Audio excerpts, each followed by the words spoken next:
del cáncer de cuello uterino. Estas son las tablas en las que comparamos lo que se llama incidencia y lo que se llama mortalidad. Y la tasa ajustada de incidencia en nuestro país es de 12.7, pero hace 5 años teníamos 18.7, que es una tasa realmente mucho más alta de la actual.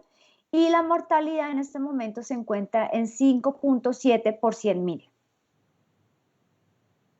Miremos un par de datos interesantes que nos ayudan a enfocarnos un poco más y aterrizar la problemática del cáncer de cuello uterino.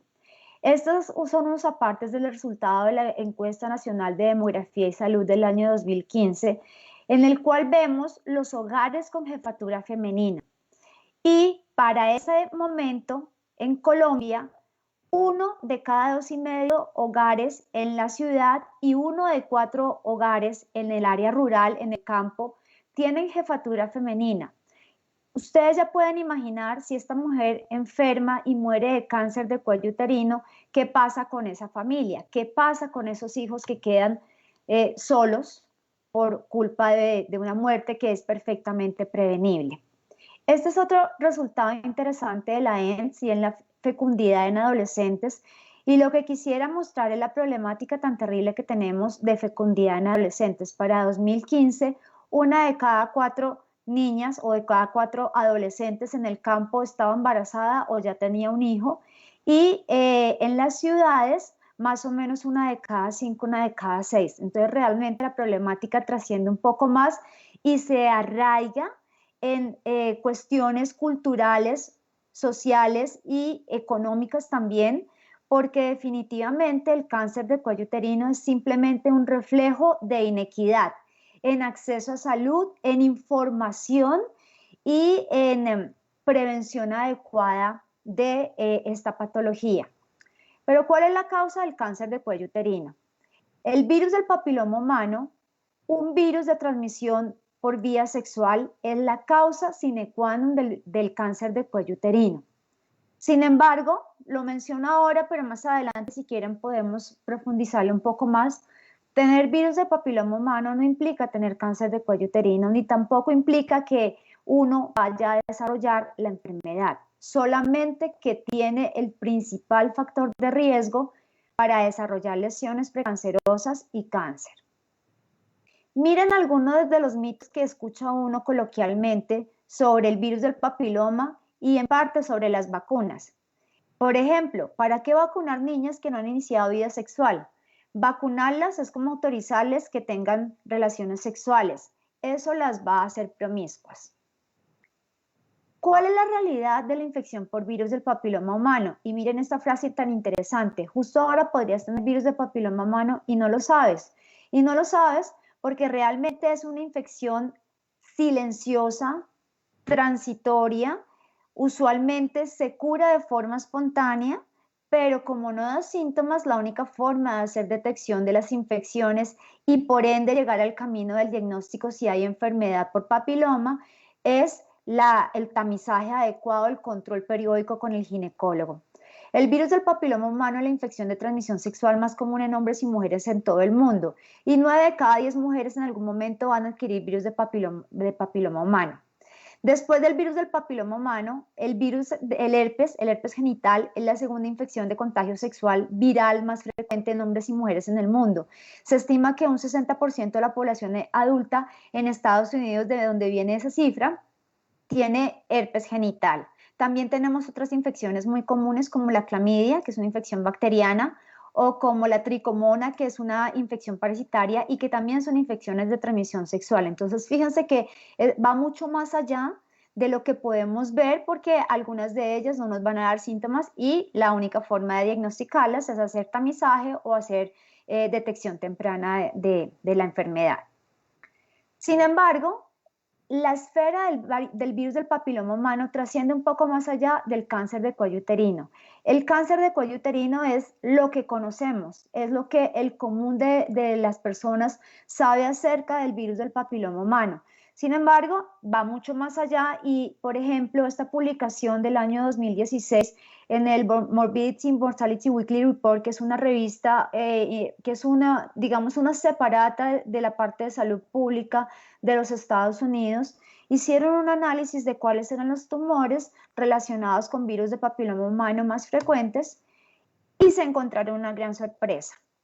Como ya vimos, cáncer de cuello uterino es lo que relacionamos con virus de papiloma humano.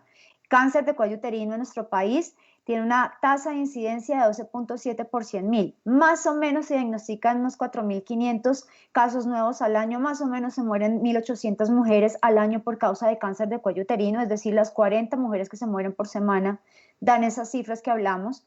Pero en Estados Unidos la tasa de incidencia, o sea, el número de casos nuevos es más bajo. Ellos tienen una tasa de 7.4 por 100.000.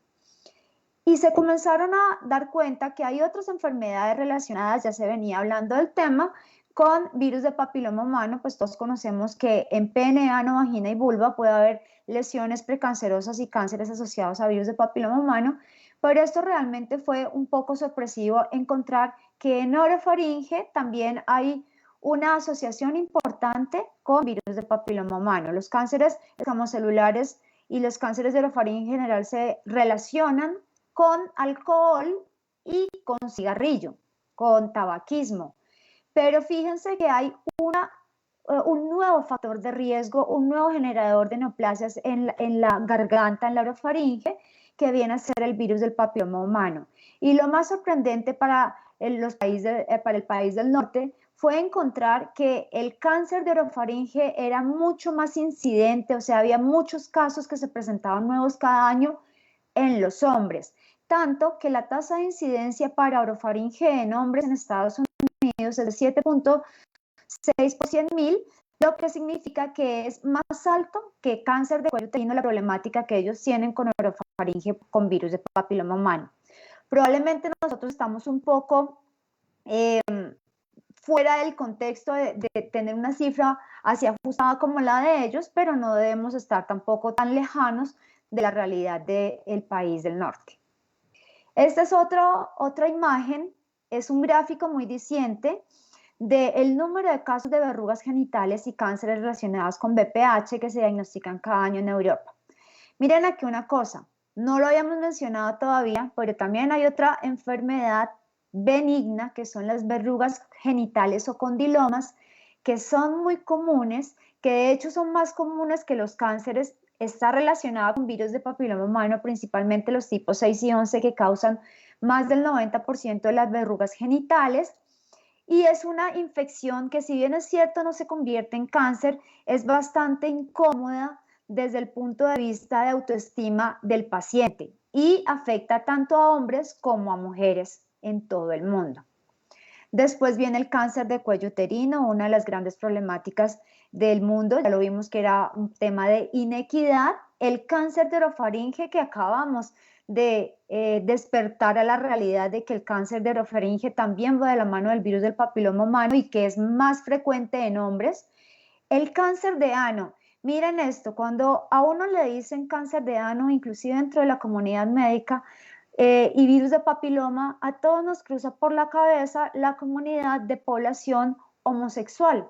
Y si ustedes miran aquí ese grafiquito, en azul están los hombres, en lila están las mujeres, se dan cuenta que es mucho más frecuente en mujeres. ¿Y cuál es el factor de riesgo en la mujer para que desarrolle cáncer anal? Pues básicamente tener enfermedad cervical, vaginal o vulvar por virus de papiloma humano. Es decir, esa mujer que sufre una infección en su cuello uterino, que ya tiene que padecer de este problema, adicionalmente está en riesgo de desarrollar enfermedad anal por virus de papiloma humano y cáncer anal. Y en mucha menor escala tenemos el cáncer de vulva, el cáncer de vagina, que son mucho más raros, y el cáncer de pene, que definitivamente es mucho más raro. Pero entonces aquí se rompe un mito grandísimo, y es el mito que oímos frecuentemente en la comunidad de que el hombre lo transmite y la mujer lo padece. No, señores, el hombre también enferma, el hombre lo transmite, la mujer también lo transmite y la mujer, era lo que ya sabíamos, también enferma. Entonces es una infección que puede comprometer los dos sexos y es una infección que puede afectar tanto a personas de género masculino como femenino, con enfermedades benignas como las verrugas o con lesiones precancerosas y cánceres como los ahí anotados. Y entonces llegamos al tema de que hay algunas cosas que tienen tamización, como el cáncer de cuello uterino, con la citología, con las pruebas del virus del papiloma que vamos a hablar más adelante, y hay otras mucho más difíciles de diagnosticar. Por ejemplo, el tema de la enfermedad anal, ya se está trabajando mucho en la citología anal, en exámenes de detección temprana como la anoscopia de alta resolución, pero definitivamente el tema de la orofaringe, que ya lo vimos, es un problema que está apuntando ahora la problemática del virus del papiloma humano. No tiene realmente una prueba de tamizaje o tamización, que es el término correcto, como son la citología y la prueba del papiloma, para hacer detección temprana de las personas susceptibles de tener la enfermedad por papiloma en orofaringe. Y mucho más allá de esto, la población en general no tiene la conciencia, no se ha concientizado del riesgo de las prácticas de sexo oral. Entonces, pues realmente en el mejor de los casos, y esperamos que todos los que me están escuchando tomen el mensaje, el uso del preservativo, del condón, nos protege de adquirir infecciones de contagio sexual en zona genital. Es de pronto la mejor forma que tenemos para prevenirlas, pero definitivamente un poco más allá de esto es un poco más complicado el tema de la relación del sexo oral y la prevención de infecciones de contagio sexual. Por fortuna, con el advenimiento de las técnicas de biología molecular y la posibilidad de detectar los virus y mirar el DNA de los virus, se logró identificar la asociación entre virus de papiloma humano y cáncer de cuello uterino. Una vez establecida esa asociación, así como está pasando en este momento con el coronavirus que tanto ha hostigado a la sociedad en el mundo, pues se comenzó a buscar una vacuna. Definitivamente en la historia de la salud pública, dos medidas han tenido gran impacto: el agua potable y las vacunas. Tristemente hay detractores de las vacunas y no deberíamos tenerlos, porque son una de las grandes medidas que ha permitido que la sociedad evolucione, que aumente la población y que haya longevidad, porque antes morían de muchas infecciones en forma temprana. Las vacunas son biológicos que, aplicados a personas sanas, es decir, a todos nosotros, van a inducir la producción de anticuerpos que protegen contra infecciones futuras, evitan que uno adquiera la infección, como en este caso evitan que nos infectemos por coronavirus. Y las vacunas van a beneficiar tanto a los vacunados como a los no vacunados, pero que viven en el entorno en una situación que se llama inmunidad de rebaño, término que en estos últimos meses hemos venido escuchando mucho en las noticias con el tema de la pandemia.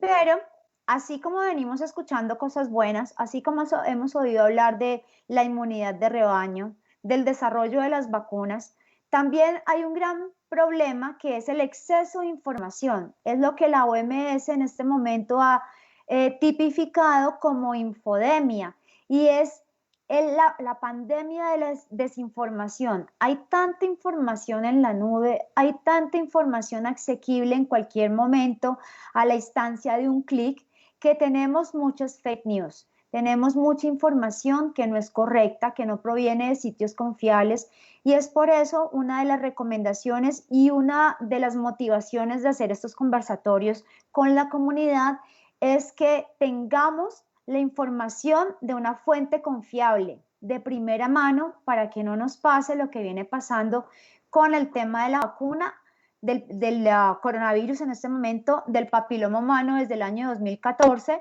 y con el tema de los grupos de antivacunas. Miremos un poquito cuál es la problemática del virus del papiloma humano. El virus del papiloma humano es una gran familia conformada por más de 150 tipos diferentes, de los cuales entre 40 y 50 pueden ir a infectar la zona genitourinaria. En la zona genital, anogenital, genitourinaria, vamos a encontrar tipos de bajo riesgo y tipos de alto riesgo. Los BPH de bajo riesgo en general se relacionan con enfermedad benigna y ya vimos que hay dos principales que son el 6 y el 11 que causan entre el 90 y 95% de las verrugas genitales o condilomas. Pero también tenemos otros tipos de alto riesgo, específicamente 14 que están incluidos y clasificados por OMS y por la IARC como de oncogénicos, que son aquellos que pueden producir cáncer. Y entre ellos tenemos dos principales que son el 16 y el 18, que están bien resaltados en esta gráfica, porque ellos solitos, ellos dos, causan el 70% del cáncer de cuello uterino. De hecho, el BPH16 es el culpable de algo más del 50% del cáncer de cuello uterino en todo el mundo. Y no es porque sea Colombia, no es porque tengamos problemas o no tengamos problemas de salud o de acceso o de barreras en salud. Básicamente es algo que se replica en todo el mundo. Entonces, conociendo esto, se han desarrollado unas pruebas específicas para responder al cuestionamiento de quién está en más riesgo de padecer de una enfermedad como el cáncer de cuello uterino. Y de la misma forma, paralelamente se han venido desarrollando las vacunas contra el VPH. En Colombia la vacuna disponible se llama tetravalente, la disponible en este momento, y cubre las cepas 16, 18, es decir, de una protección del 70% para cáncer de cuello uterino, y las 6 y la 11, que ya dijimos 90-95% de los condilomas.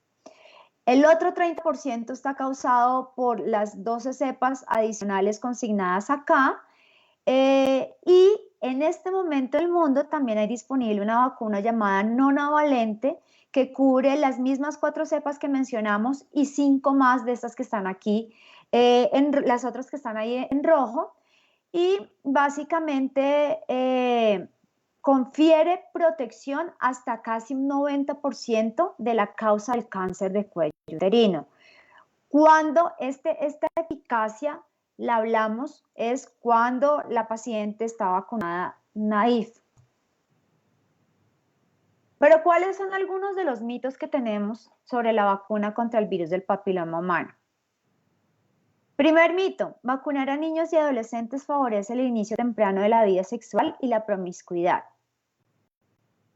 Resulta que vacunamos niños y niñas porque el esquema debería cubrir a los dos. En Colombia, por cuestiones de estudios de costo-efectividad en salud pública, se determinó que el esquema va para las niñas, pero también se pueden y se deben vacunar los niños, ya sea dentro de los planes del gobierno o de forma privada. Se comienza el proceso de vacunación a partir de los 9 años. Y la razón de ser es que la respuesta inmune, el despertar de la inmunidad a estas edades tempranas es mucho mayor que en la población adulta joven y en la población adulta mayor. Por eso se prefiere vacunar tempranamente. Otra razón para vacunar tempranamente es porque estamos tranquilos que a estas edades los chicos y las niñas no han iniciado su vida sexual, no han tenido el debut sexual, porque con una sola relación ya se pueden ver expuestos a contraer una infección por virus de papiloma humano. Entonces, una de las grandes falencias es de pronto la comunicación en que sí debemos vacunarlos a esas edades porque la respuesta inmune va a ser mucho mejor y porque estamos asegurando que lo estamos haciendo antes del debut sexual. Segundo mito, solo las mujeres se benefician de la vacuna contra el VPH. Ya vimos un poquito en la carga de enfermedad de lo que puede generar un virus, en este caso, la carga de enfermedad de VPH que afecta con enfermedades oncogénicas y no oncogénicas como las verrugas, tanto a hombres como a mujeres. De ahí se deriva que la respuesta es incorrecta porque no solo las mujeres, sino también los hombres van a verse beneficiados de la vacunación contra el papiloma. La vacuna contra el VPH contiene el virus y puede causar cáncer o enfermedad. Otro de los grandes mitos lo vamos a mirar en la imagen siguiente. La vacuna contra el VPH puede generar graves efectos secundarios, causa falla ovárica, enfermedades autoinmunes, síndrome de Guillain-Barré, síndrome de taquicardia postural ortostática, síndrome de dolor regional complejo y por el adyuvante, que es los ayudantes es lo que potencia o ayuda a que el despertar de la inmunidad de la vacuna podría producir síndrome de Asia. El ayudante de la vacuna es el mismo que está incluido, por ejemplo, en la vacuna de la hepatitis B. Vacunamos contra hepatitis B a los niños, a los neonatos. Nadie pregunta por qué los vacunamos contra hepatitis B, los vacunamos. La hepatitis B también es una infección de transmisión sexual y tampoco preguntamos por qué estamos vacunando niños tan pequeños contra una infección de transmisión sexual. Y la vacuna contra hepatitis B es la otra vacuna junto con la del papiloma humano que previene cáncer, el carcinoma hepatocelular. Entonces, fíjense que en el mundo solo hay 2 vacunas para cáncer, que son hepatitis B y virus de papiloma humano. Ojalá tuviéramos más vacunas para los otros cánceres que siguen matando nuestra población, pero solo tenemos estas 2 y sería muy interesante que dejáramos sentada la postura de que las vacunas son una de las mejores invenciones. Miremos entonces algo de las respuestas de los interrogantes previos. El inicio de la vida sexual efectivamente no guarda relación con la aplicación de la vacuna contra el VPH. Vacunar no reemplaza la educación sexual en casa, la educación sexual en la escuela y la construcción de un proyecto de vida. Si los adolescentes y los niños tienen un proyecto de vida y lo van desarrollando a lo largo de esa etapa temprana, lo van construyendo, muy probablemente van a tener una vida más estructurada y de pronto mucho más tranquila, mucho más clara en cuanto a su sexualidad y al inicio de su sexualidad. Vacunar contra papiloma tampoco protege contra las otras infecciones de transmisión sexual. Y ya vimos que por lo menos hay 3 o 4 amigos muy cercanos al virus del papiloma humano.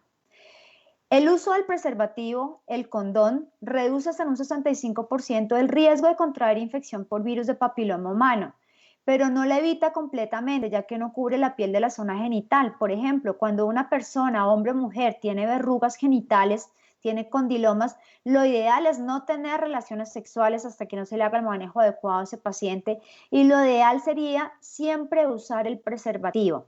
¿Por qué? Porque como ya mencionamos, hay muchas infecciones de estas de transmisión sexual que son asintomáticas o que están localizadas, por ejemplo, en cuello uterino, que no tienen una relevancia en síntomas, o como el herpes, que pueden estar asintomáticas y a pesar de no tener lesiones herpéticas se puede transmitir la infección. Entonces el uso del preservativo del condón debería ser la norma y no la excepción. Y podría bastar una sola relación sexual, incluso no penetrativa, para que haya contagio del virus del papiloma humano. Las vacunas disponibles en este momento comercialmente, en Colombia solo tetravalente, en la mayoría del mundo también la nonavalente. Estados Unidos ya solo usa, por ejemplo, nonavalente, la tiene aprobada desde el 2015, hizo la transición rápidamente y en este momento ellos solo ponen nonavalente. Incluye los tipos vacunales 6 y 11, responsables del 90% de la carga de enfermedad por verrugas genitales, 16 y 18, responsables del 70% del cáncer de cuello uterino, y la nonavalente 5 cepas adicionales que podrían cubrir un 20% más de la causa del cáncer de cuello uterino. Y aquí viene la respuesta de si tiene o no tiene virus, porque entonces, es que me están metiendo virus y entonces me va a dar la enfermedad. Es un biológico sintetizado a partir de una de las proteínas de la cápsula del virus que se llama la proteína L1, y las proteínas de la cápsula del virus, su función es despertar la respuesta inmune. Ellas generan el despertar de la inmunidad, como lo dice aquí, capaz de despertar la respuesta inmune, pero que no contiene partículas virales capaces de generar o desarrollar enfermedad. No contiene virus vivo atenuado. Luego no le va a pasar nada, no le va a dar la infección ni le va a dar la enfermedad por papiloma a una persona que es cuando se vacuna con la vacuna del papiloma humano. Este es el statement, es el pronunciamiento de la Organización Mundial de la Salud sobre seguridad de las vacunas. Nosotros pensamos que a veces pensamos que las farmacéuticas o los médicos experimentan con nosotros y nos ponen vacunas para ver qué nos pasa, si nos sale un tercer ojo. si se nos caen las pestañas, si nos dan convulsiones.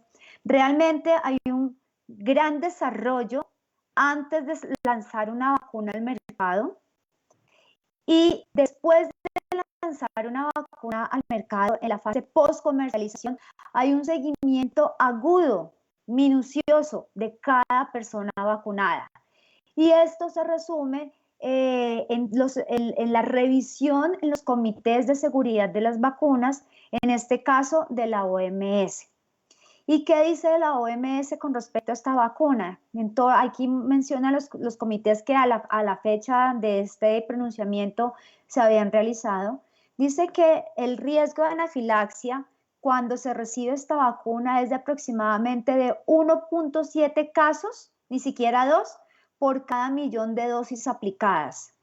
Que el efecto secundario más común de la vacuna es el síncope y este en general no se debe a que la vacuna produzca nada malo en nosotros, sino que simplemente genera una reacción de ansiedad y estrés relacionada con la inyección. Por eso se recomienda que persona vacunada, y lo mismo va a pasar con el coronavirus, debe ser observada entre 15 y 30 minutos, ojalá 30 minutos sentada, para ver que no haya una reacción adversa de la vacuna. Y miren aquí lo que dice el Comité Asesor de Seguridad en Vacunas. Considera la vacuna del virus del papiloma humano como extremadamente segura. Es de hecho una de las vacunas más seguras y con más investigación de las que ponemos en el PAI, en el Plan Ampliado de Inmunizaciones del país. ¿Cuándo se introdujo la vacuna contra el virus del papiloma humano? La aprobación de Gardasil, que es la vacuna tetravalente, la primera de las aprobadas para uso en humanos en prevención de infección por virus de papiloma humano, fue aprobada en el año 2006 y llegó en el año 2006 también a nuestro país.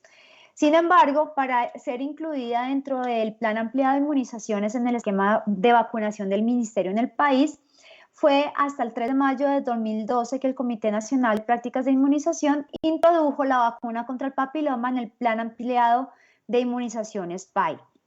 Todas las niñas de cuarto grado de básica primaria de 9 años o más fueron invitadas a ser vacunadas y el programa se centró en la escuela, en el colegio. ¿Y por qué se centró en el colegio? Porque la eficacia del programa es mucho mejor si vacunamos en el colegio porque tenemos a las niñas reunidas. Entonces era mucho más fácil la parte logística y el seguimiento de cuándo les tocaba la siguiente dosis y quiénes habían recibido las dosis completas. Por eso se hizo en la escuela. El esquema de vacunación lanzado en el año 2012, a finales de 2012, era un esquema tradicional de 3 dosis en que se aplicaba la primera dosis, hoy por ejemplo la segunda a los 2 meses y la última a los 6 meses. Para el año, me devuelvo un poco, para el año 2013, en abril de 2013, la ley 1626 de 2013 aprobó la inclusión de 8 cortes de vacunación más, es decir, Colombia, un país pionero en intentar vacunar 9 cortes de nacimiento, 9 cortes por edades, y ya les explico qué es una corte, buscando beneficiar un grupo muy grande de población. Se dice 9 cortes porque eran las niñas de 9, 10, 11, 12, 13, 14, 15, 16 y hasta 17 años. Hasta antes de cumplir los 18, las niñas iban a ser vacunadas dentro del esquema PAI. Y se amplió el programa porque inicialmente hablamos de que era escolarizado, se sacó también de la escuela aquella niña que tristemente e infortunadamente no está escolarizada, no está asistiendo a clases, también iba a ser vacunada, iba a gozar de este beneficio. El esquema cambió, se llamó un esquema alterno y es el esquema que tal vez muchos conocen, 0-6-60, que a las niñas les pusieron 2 dosis iniciales con un intervalo de 6 meses y la tercera dosis iba a los 5 años de la primera dosis. Para el año 2018, en abril, se volvió a reunir el Comité Nacional de Prácticas de Inmunización y se concluyó, dada la evidencia reportada por los estudios, que el esquema iba a cambiar. El esquema actual en Colombia es 2 dosis en niñas entre 9 y hasta antes de cumplir los 18 años, con un intervalo mínimo de 5 meses entre las 2 dosis. El intervalo entonces correcto sería 0,6. Sin embargo, si el esquema es interrumpido, la niña solo se puso una y no se puso la siguiente y usted la encuentra o la mamá la lleva, usted señora lleva a su hija 2 años después porque no le han puesto la segunda dosis, no se debe reiniciar el esquema, simplemente se debe completar el esquema. No hay tiempos máximos entre dosis. Y lo más importante, las niñas con situaciones de inmunocompromiso que puedan tener una respuesta más débil en la parte inmune, deben recibir el esquema tradicional de las 3 dosis, el esquema 026. Esas niñas se van con esquema convencional. Y entonces, ¿qué pasó en Colombia? ¿Y cómo fue, perdonen la palabra, el despelote de Carmen de Bolívar con la vacuna del virus del papiloma humano? Para el año 2012, dijimos, Colombia inicia su esquema de vacunación, tenía una población objeto de 373.000 niñas, íbamos a vacunar ese número de niñas de 9 años o más en cuarto grado de básica primaria. Para la primera dosis se cumplió con el 98% de la meta pactada, segunda dosis 97%, tercera dosis casi 90%. Y ahí Colombia era un país a mostrar.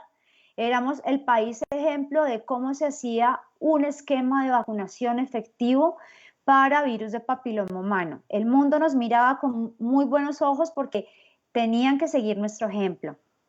Año 2013 ya hablamos que se cambió el esquema, que ya era el esquema 0,6 a los 5 años, que solo iban a ser 2 dosis en ese momento, por eso solo se mira el cumplimiento de las primeras 2 dosis y teníamos para primera dosis 95%, segunda dosis 76%. También dijimos que ahí fue cuando se amplió a 9 cortes de nacimiento y entonces la meta era muy grande, era una meta ambiciosa de casi 2,5 millones de niñas vacunadas. Por fortuna, 2013 fue un momento muy lindo y se logró una alta cobertura, un cumplimiento importante de la jornada de vacunación contra el virus del papiloma humano.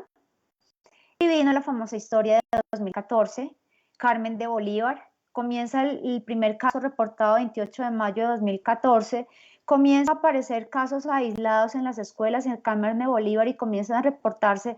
Y en agosto llegan los medios de comunicación a Carmen de Bolívar y estalla el boom de las niñas desmayadas que todos vimos, desayunamos, almorzamos y comimos con las niñas que llegaban en motos a los centros de salud desmayadas o con convulsiones. Por lo menos eso parecía en la pantalla, y cuyo único antecedente mencionaban era el virus la vacuna contra el virus del papiloma humano. Posteriormente, el Instituto Nacional de Salud hizo todo el estudio de caso, levantó el estudio completo. En febrero de 2015 salió publicado el estudio en una letra muy pequeñita, en unos términos, como usamos los médicos, bastante incomprensibles para la mayoría de la comunidad, y lo que se vio fue el boom y nadie vio que finalmente todos esos eventos que se habían presentado no eran originados ni relacionados con la vacuna contra el virus del papiloma humano y muchos de ellos obedecían a lo que acabamos de ver, que es la principal o la más común de los efectos no deseados de la vacuna, que es que las niñas se desmayan debido a una reacción de ansiedad por el estrés de ser vacunadas o de ser inyectadas. Entonces, definitivamente, esa letra menuda no nos la contaron. Esa letra menuda quedó muy pequeña para que la viéramos y tuvo un impacto grandísimo en la confianza de la comunidad acerca de la vacuna contra el virus del papiloma humano. Tan triste que para el año 2014 cerramos con un cumplimiento en la jornada de vacunación de 21% para segunda dosis.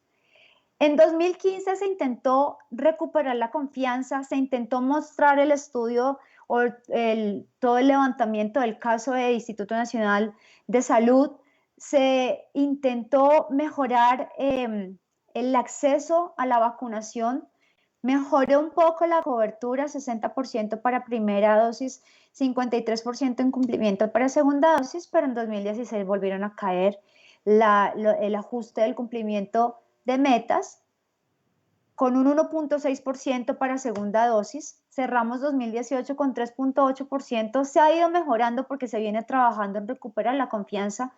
El trabajo, más que un trabajo de difusión masiva de la información, es así como lo estamos haciendo, es voz a voz, es persona a persona con la paciente al frente, pero pues obviamente necesitamos un esfuerzo más grande porque si no recuperamos la cobertura en vacunación, pues vamos a dejar de prevenir muchas muertes por cáncer de cuello uterino, muchas enfermedades y cirugías por lesiones precancerosas y cáncer temprano de cuello uterino y toda la problemática asociada que ustedes ya vieron y que de pronto sigue escondida todavía detrás de una cortina que no hemos visto bien, que son las otras enfermedades causadas por virus de papiloma humano. Para completar todo este tema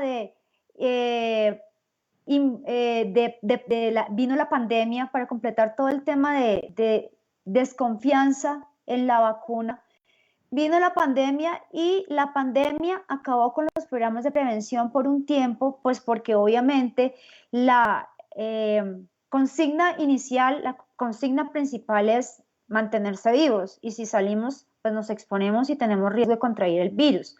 Lo que sabemos ahora es que sí debemos salir, sí debemos cumplir nuestras citas médicas, ir a vacunarnos y hacernos la citología, tomarnos la prueba del papiloma, hacer los exámenes diagnósticos que tengamos que hacer, pero cuidando con las normas de bioseguridad y las recomendaciones que nos dan para evitar la infección por virus de papiloma humano.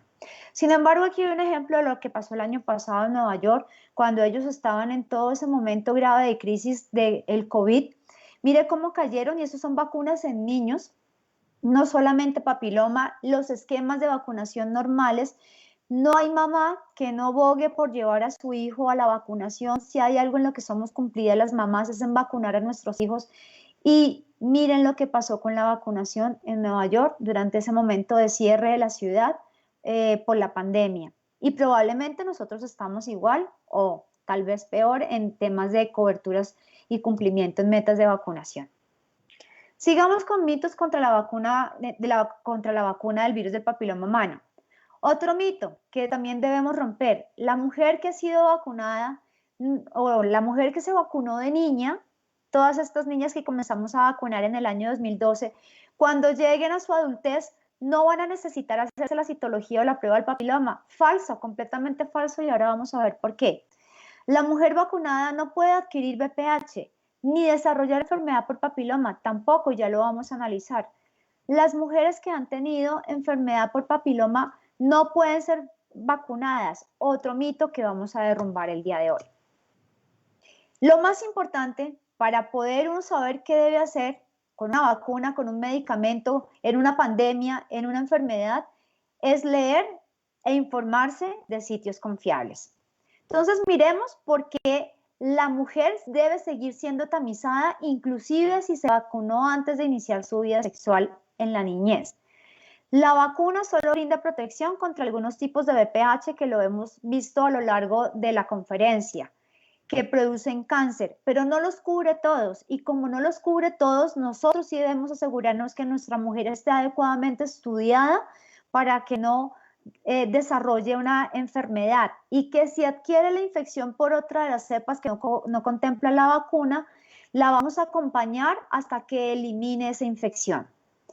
Por ello, todas las mujeres, estén vacunadas o no, requieren un chequeo periódico como parte de un programa organizado de tamizaje, ya sea con citología y o prueba de virus de papiloma humano.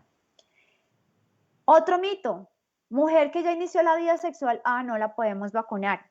Inclusive lo hemos escuchado desde los mismos galenos, y es otro mito que debemos derrumbar hoy. La mujer se puede vacunar. Hacemos vacunación de catch-up, o sea, las buscamos y las traemos de las orejas. Hacemos catch-up hasta los 16 años, pero ofrecemos vacuna hasta los 45 años, tanto en hombres como mujeres. ¿Por qué hacemos catch-up, o sea, búsqueda activa, hasta los 26 años? Porque es el momento en que más frecuentemente nos contagiamos por virus de papiloma humano. Cuando uno está iniciando su sexualidad, está iniciando su vida de pareja, está iniciando sus estudios, el trabajo, pues es mucho más sociable, tiene más contacto con otras personas, de pronto tiene una pareja y después cambia la relación y tiene otra pareja, entonces tiene más riesgo, porque tiene diferentes parejas, de adquirir la infección por virus de papiloma humano. Por eso es tan importante vacunarlas tempranamente. Ojalá entre menos exposición, mayor eficacia en la prevención de la infección y de la enfermedad. Pero no hay contraindicación de aplicar la vacuna inclusive en mujeres que han tenido infección por virus de papiloma humano. No es necesario hacer una prueba de VPH para decir si se puede o no se puede vacunar contra el virus del papiloma humano. Simplemente la recomendación es vacunar. Hoy le decía yo a una paciente el término de vacunamos en sucio y le daba risa. ¿Y por qué decimos que vacunamos en sucio? Porque ya estamos vacunando de forma masiva, le estamos recomendando la vacuna y cuando se está poniendo la vacuna uno no sabe si esa paciente ya tuvo debut sexual o no, sobre todo en la población adolescente y adulta joven. Y la vacuna, como ya lo vimos, no excluye el uso consistente del condón para prevenir la adquisición de otras infecciones de transmisión sexual. Ahora, una pregunta, una inquietud que nos surge inclusive a los médicos con el tema de las mujeres que ya han tenido enfermedad por virus de papiloma, como lesiones preinvasoras y han sido llevadas a cirugía como una conización cervical, si estas mujeres deberían o no ser vacunadas y cuál es el beneficio real de vacunar a una mujer tratada por virus de papiloma humano. Hay varios estudios ya desarrollados con el fin de mirar específicamente la eficacia en prevenir recurrencia de la enfermedad en mujeres que han sido conizadas. Estos son algunos de los que les va a mostrar rápidamente los títulos. Este, por ejemplo, es un estudio italiano con cerca de 180 pacientes en cada grupo, las que fueron vacunadas y las que no fueron vacunadas después de la cirugía. Y lo que concluyó este estudio es que hay una reducción del riesgo de que la enfermedad recurra cuando se vacuna a la mujer post-tratamiento, iniciando el esquema de vacunación a los 30 días, en los 30 días post-tratamiento, y haciendo el esquema completo de 3 dosis, como lo mencionamos, de 0,26, hoy en 2 meses y en 6 meses. Esto reduce el riesgo de recurrencia de la enfermedad en un 81.2%, independiente del tipo de papiloma que le esté causando, porque recuerden que la vacuna no cubre todos, pero independiente del tipo, disminuye en un 80% el riesgo de recurrencia. Otro estudio con el mismo objetivo, ver si la vacuna puede ser considerada coadyuvante en el tratamiento de mujeres conizadas por lesión precancerosa de cuello del útero. Este otro estudio, el anterior tenía 700 y pico mujeres reclutadas, este tiene 379 mujeres reclutadas. La conclusión es la misma, importante aquí mirar este numerito, y esto dicho en términos cristianos y digeribles quiere decir que reduce en un 80% el riesgo de recurrencia de la enfermedad. Y este estudio que va corriendo, que inició apenas el año anterior, en 2020, en plena pandemia, fue registrado a finales de 2019 y va corriendo y esperamos resultados para ver qué nos muestra este estudio de los holandeses. ¿Cuál es el fundamento teórico por el cual una vacuna podría funcionar aquí? Fíjense que un principio básico de la vacunación es que previene. Una vacuna no trata lo que ya tiene uno. Si uno está infectado por papiloma, la vacuna no es el tratamiento. No hay tratamiento para esa infección que usted pudo haber adquirido. ¿Qué hace la vacuna? Prevención primaria en aquellos pacientes que no han sido expuestos a los tipos vacunales, es decir, la paciente fue conizada pero no tenía VPH 16 ni 18, pues le va a prevenir que le dé esa infección y que más adelante desarrolle otro precáncer o un cáncer por 16 y 18. Reactivación, reinfección es la segunda hipótesis. El sistema inmune no siempre provee una inmunidad persistente, lo que hace es reforzar la respuesta inmune natural de cada individuo a la infección, y lo que hace es que al generar la respuesta contra los tipos vacunales puede inducir, llamémoslo así, una respuesta cruzada contra otros tipos que no están consignados en la vacuna que estamos aplicando. Y esto no es un efecto terapéutico, ojo con eso, no es terapéutica, es un adyuvante, ayuda a que se vaya más rápido el virus, y si el virus persiste, la mujer recae. Si el virus se va, la mujer se cura. Eso es una cosa muy importante de saber el día de hoy. ¿Cuál es la tasa de recurrencia? pues hasta un 7% de las mujeres recurren en la enfermedad y el riesgo de recurrencia no es 1 ni 2 años. Obviamente los 2 primeros años es el riesgo de máximo, es el periodo de mayor riesgo de recurrencia. Pero la enfermedad puede recurrir inclusive hasta 20 años después, por eso hay que ajustarlas en un programa de seguimiento muy juicioso. ¿De qué depende la recurrencia de la enfermedad? De múltiples factores, inclusive del resultado de la misma cirugía que se le practica, pero el principal factor es la persistencia del virus y es ahí donde entra como coadyuvante a jugar un papel importante la vacunación de estas mujeres que no habían sido vacunadas previamente, disminuyendo hasta en un 80% del riesgo de recurrencia. Si la vacuna ha demostrado ser segura porque es una vacuna eficaz, segura y bien tolerada, ¿sí? Y fuera de eso nos ayuda a prevenir el riesgo de recurrir, pues hombre, podemos aplicarla y estamos ayudando a esta paciente. En definitiva, ¿quiénes se deberían vacunar? Niñas y adolescentes entre los 9 y los 18 años con 2 dosis. Varones, o sea, niños, hombres, hasta los 18 años, la misma franja de edad, también 2 dosis. Mujeres hasta 45 años en esquema convencional 026, o sea, 3 dosis. Mujeres tratadas con conización, como acabamos de ver. Hombres, la evidencia va hasta 26 años, pero ya está la aprobación en Estados Unidos por FDA hasta 45 años y los estudios de eficacia y seguridad y tolerabilidad en esta población de 26 a 45 en hombres están corriendo. Esperamos resultados, pero ya están corriendo, pero se extrapola la información del grupo de mujeres que los estudios de seguridad de las vacunas, eficacia y tolerabilidad en mujeres sí están hasta 45 años. Y para contarles una infidencia, un chisme, si quieren llamarlo así, el 60% de la población de 26 a 45 años fue reclutada en Colombia, fue reclutada en nuestro país. Así que no es que nos están mandando las cosas a ver qué hacemos, tampoco es que nos hayan cogido de conejillo de indias. Hemos participado activamente porque gran parte de la investigación entre virus de papiloma y cáncer cervical ha venido de investigadores de nuestro país. No en vano, Nubia Muñoz ha sido la líder de este proceso y es una colombiana que vive en Francia, que probablemente la hemos escuchado mencionar en algún momento de la vida.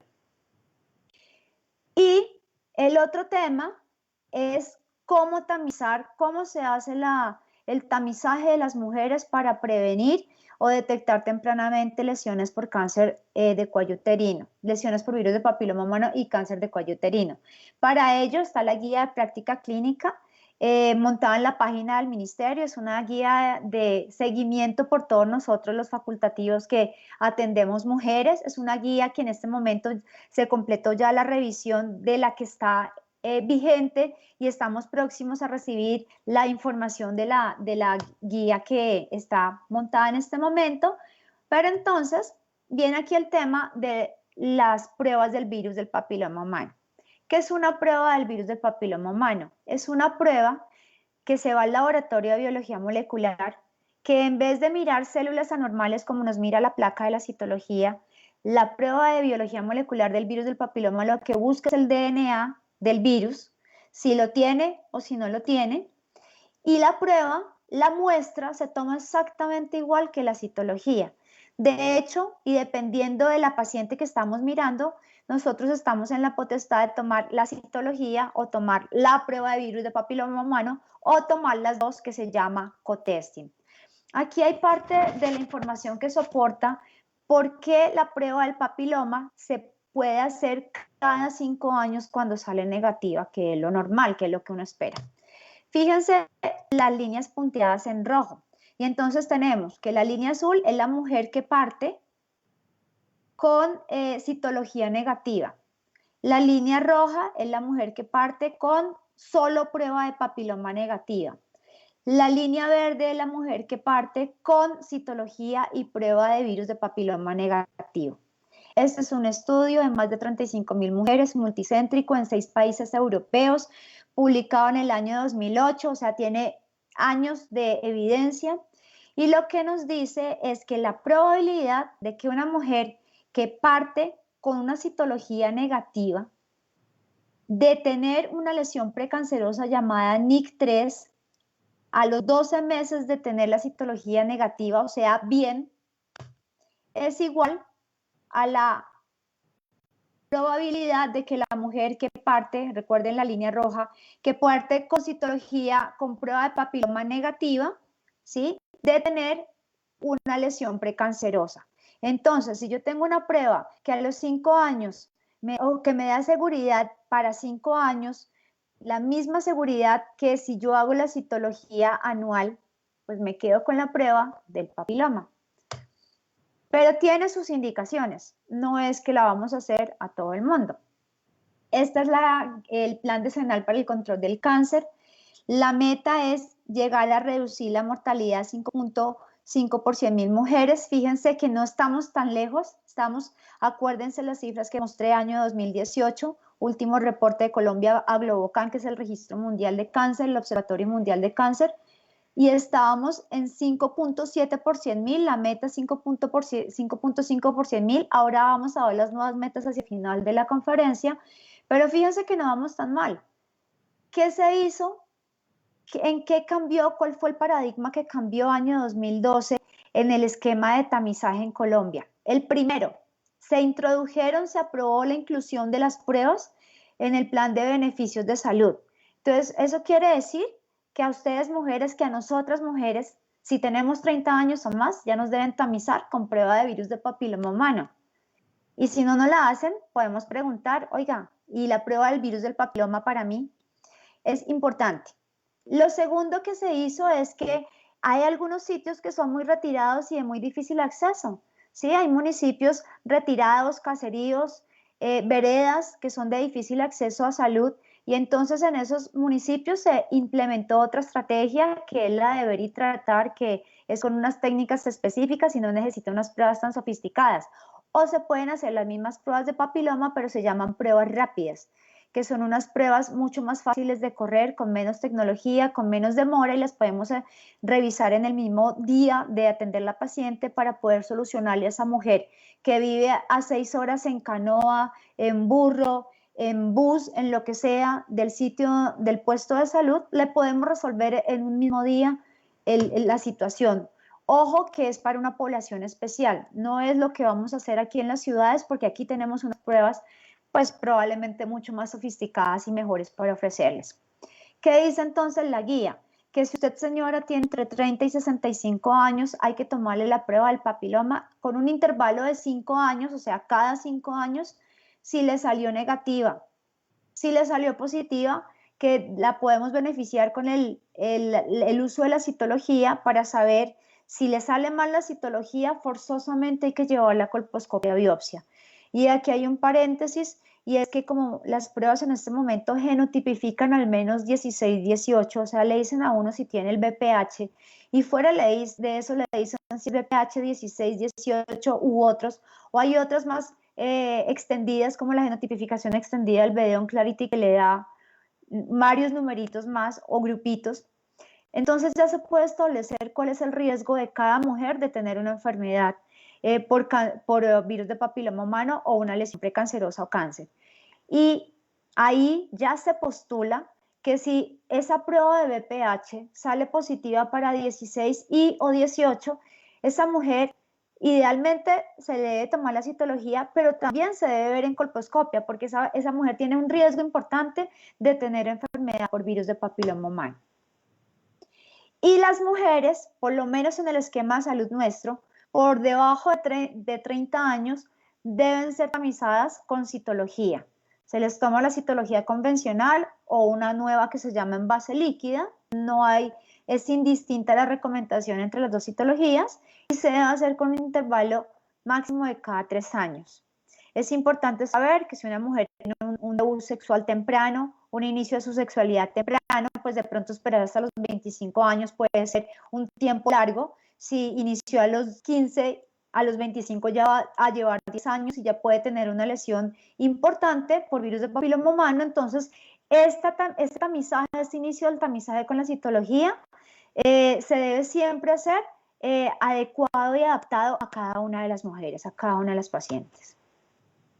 Por último, mostrarles cuál es la estrategia OMS, Organización Mundial de la Salud, y OPS, Organización Panamericana de la Salud, consignada dentro de los Objetivos de Desarrollo Sostenible para el 2030 y que tiene como objetivo primordial la eliminación del cáncer del cuello uterino, reduciendo su incidencia por debajo de 4 casos por 100.000. Esta estrategia se basa en 3 pilares fundamentales que son prevención primaria, tener el 90% de las niñas de 15 años vacunadas contra el virus del papiloma humano, y ahí ya estamos mal porque el cumplimiento de las metas de vacunación debido a la falta de confianza en la vacuna se perdió. Prevención secundaria, tener el 70% de las mujeres hasta los entre 35 y 45 años tamizadas con al menos una prueba de virus de papiloma humano. Y en prevención terciaria, que son las mujeres que son identificadas con enfermedad, tener el 90% de las mujeres tratadas adecuadamente. Esas son las metas para lograr la eliminación del cáncer de cuello uterino. Y aquí estamos cumpliendo en fortalecer la prevención primaria a través de las vacunas y fortalecer la educación sobre la infección por el virus del papiloma humano y las enfermedades que él produce. Así que, para llevar a casa, podemos resumir lo siguiente. El VPH es la infección viral más común de transmisión sexual en hombres y mujeres en todo el mundo. El cáncer de cuello uterino definitivamente es una patología frecuente que afecta principalmente a las mujeres en la franja reproductiva y productiva, que es la franja de 15 a 45 años. Es una enfermedad que tiene prevención primaria llamada vacuna, que puede evitar toda la cascada de eventos que van a terminar en un cáncer. La vacuna no elimina la necesidad de hacer las pruebas de tamización, citología o prueba de papiloma de acuerdo a su edad. Debemos propender porque nuestras niñas y mujeres estén vacunadas y nuestras adultas estén tamizadas, según el esquema con citología o prueba. Debemos propender por involucrar a los niños y a los hombres en las estrategias de vacunación. A ellos hay que vacunarlos también, no solamente para prevención con ellos, sino que al vacunar a los niños también aseguramos la prevención del cáncer del cuello uterino, porque si los niños están vacunados y no les da infección, pues no se la pasan a las niñas. Sencillo, facilito. Y por último, que nuestras pacientes menopáusicas representan un reto para el seguimiento de las lesiones del cuello uterino, no solamente por los cambios fisiológicos del cuello uterino, de toda esa zona, sino especialmente por la adherencia, es decir, porque rogamos para que nuestras pacientes en esta etapa de la vida vayan también a la citología o a la prueba del papiloma. Es algo a veces un poco complicado y ese es uno de los principales mensajes que quisiéramos dejar el día de hoy. Muchas gracias.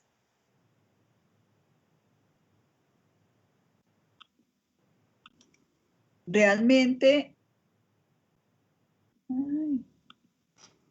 Ahí estás, Adrianita, te estamos oyendo. Y realmente, Marcelita, excelente, muy clara, muy didáctica tu presentación.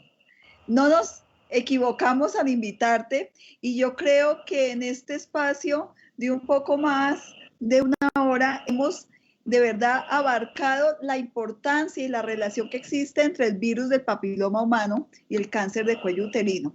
Hay muchas preguntas, yo le quiero agradecer a todas las personas que nos han acompañado, pero aquí, por ejemplo, voy a empezar con algunas preguntitas que tengo y le doy la palabra también para que nos vayamos rotando con la doctora María Fernanda y con la doctora Joana. Acá hay una que dice, ¿hay alguna contraindicación para aplicar la vacuna?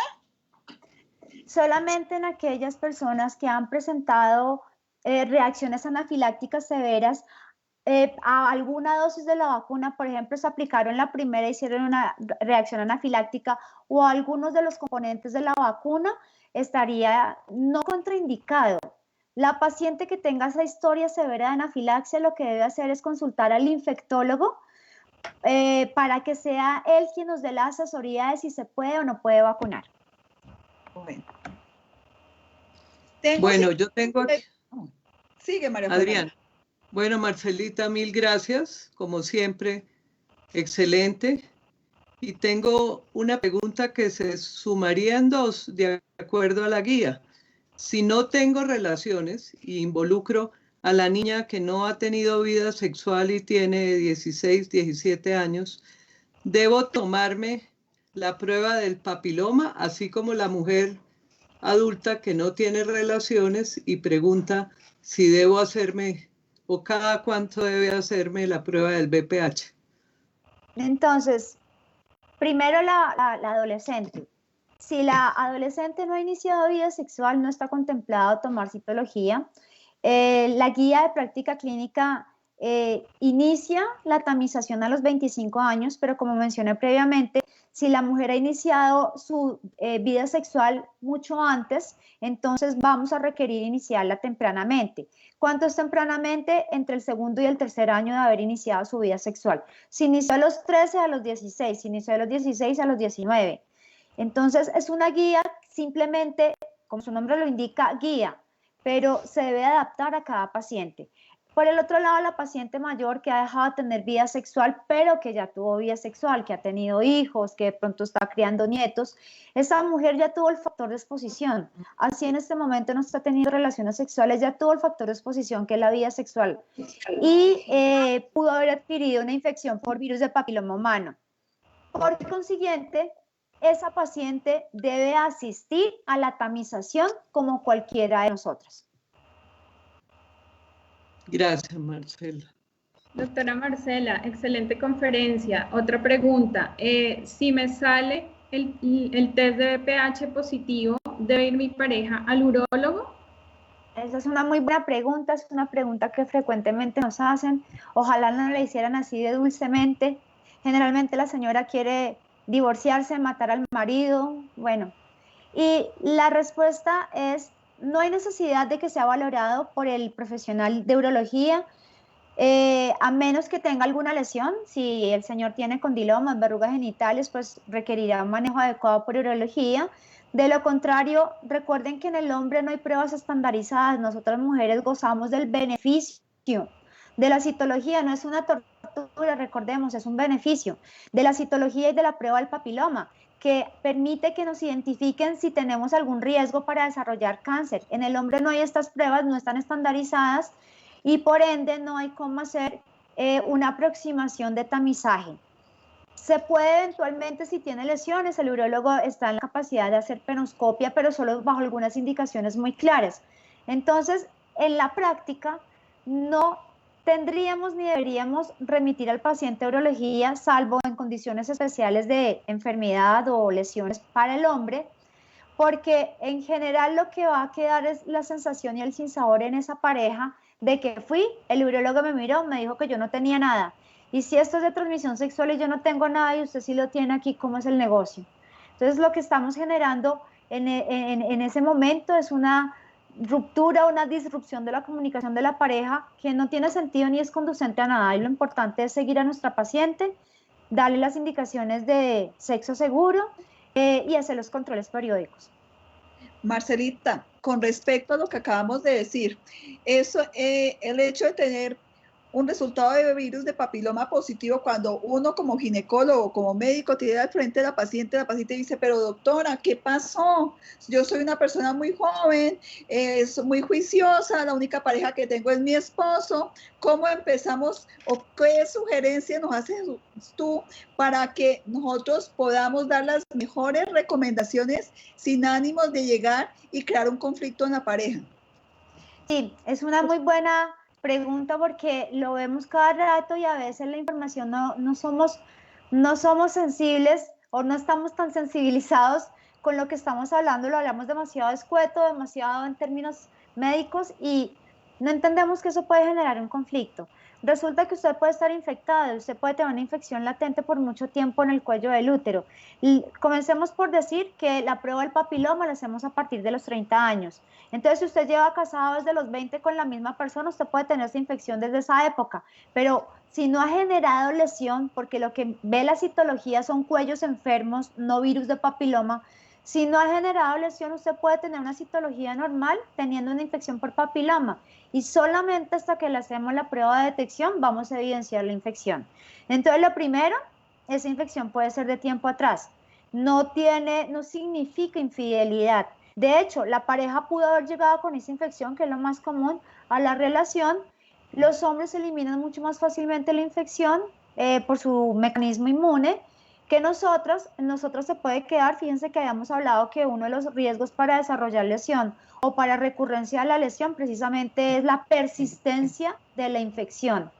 Entonces, es un tema sensible, es un tema que debemos abordar con tacto y sobre todo es un tema que debemos hablar abiertamente, permitir que la persona que está al frente, la paciente, nuestra paciente, nos pueda preguntar con tranquilidad, sin temor a sentirse juzgada.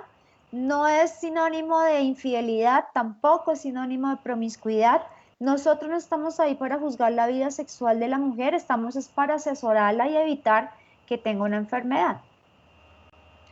Acá hay una pregunta que dice lo siguiente: frente a estos mitos que pueden ser sostenidos por los médicos y que tú muy bien llegaste y los colocaste y les diste la respuesta y lo desmitificaste, ¿cómo hacer circular la información basada en la evidencia para que así la cobertura de la vacunación se pueda ampliar y se pueda cumplir?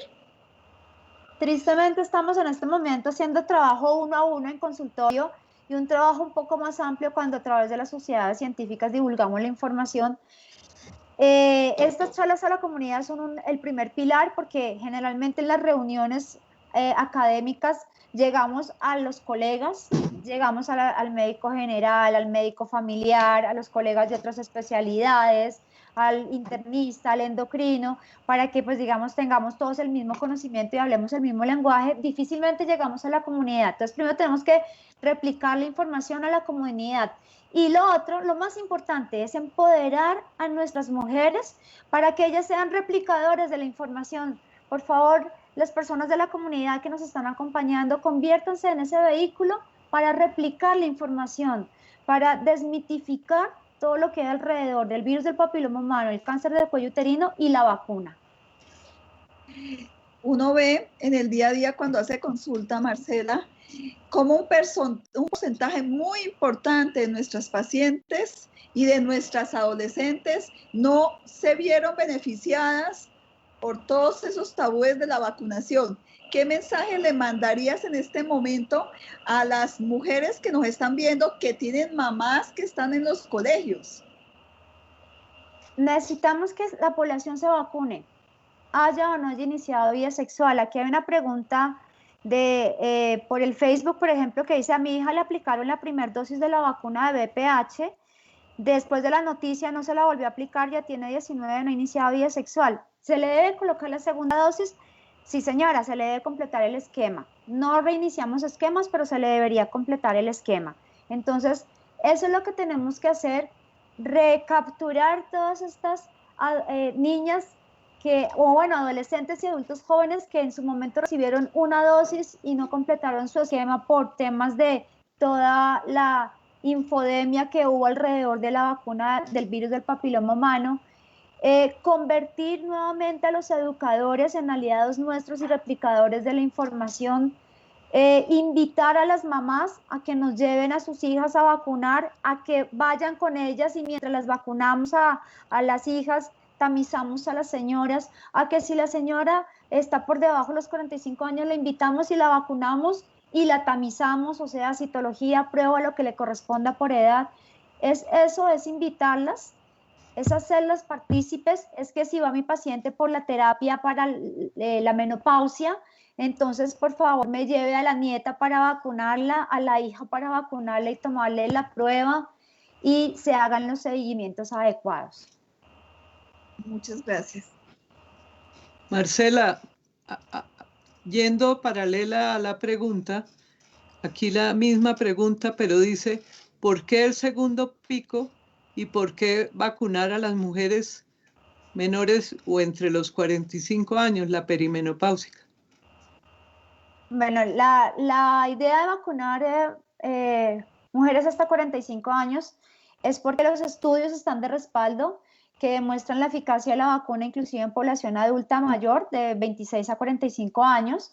Demuestran que son seguras las vacunas también en esta población y que son bien toleradas. Entonces existe la evidencia. Obviamente lo que uno le va a explicar a la paciente es que ella ya pudo haber sido expuesta al virus, entonces digamos que eventualmente podría no verse beneficiada no de todo el beneficio que ofrece la vacuna como a una niña de 9 o de 14 o de 15 años que no ha iniciado su vida sexual, pero se va a beneficiar definitivamente.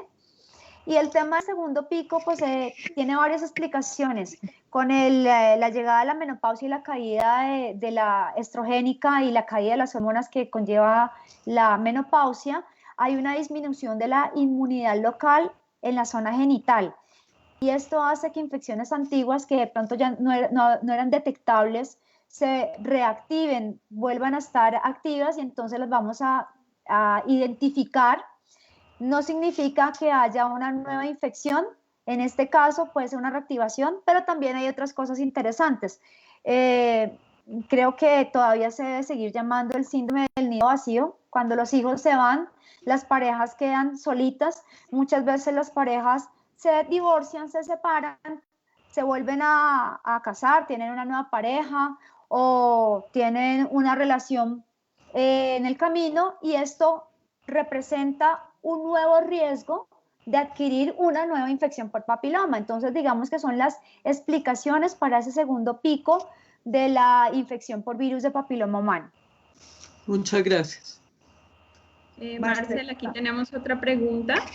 Si me diagnostican una lesión de alto grado, ¿no voy a poder tener hijos? Bueno, es otra cosa muy interesante. Voy a comenzar por algo que nos pasa a todos cuando vamos al médico y es que nos da miedo que nos digan que estamos enfermos.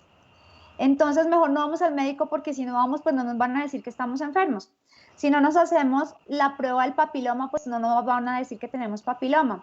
Entonces lo primero es que lo más importante cuando uno tiene algo es descubrirlo oportunamente y hacer el manejo. Si hay una lesión de alto grado, generalmente las cirugías son cirugías ambulatorias, son cirugías por vía vaginal en el que se quita el pedazo de cuello enfermo. Eso vuelve a reepitelizar o si lo queremos decir de una forma más fácil, a regenerar el tejido.